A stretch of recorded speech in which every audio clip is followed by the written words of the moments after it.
Thank you very much, Mrs. Ibukun Awosika. I can assure you that there is more to come. If you have ever listened to her speak, you know that it's always fire.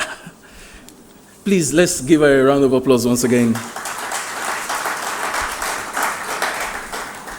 Let me quickly introduce our next speaker who will be delivering a virtual message, and we will hear from him shortly. Media, please get ready. And our next speaker is Mr. Rueben Aguilera, who is resident representative of the European Union. Mr. Aguilera is an international civil servant of the European Union. He currently holds the position of acting head of cooperation of the delegation of the European Union to Nigeria and ECOWAS, where he is responsible for a wide portfolio of development cooperation projects.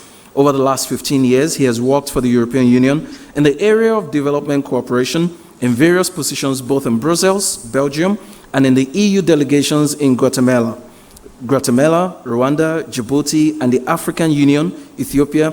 As part of his studies, he participated in exchange programs at the University of Southampton, UK, and Dickinson College, USA. Ladies and gentlemen, please let's receive virtually Mr. Rueben Aguilera.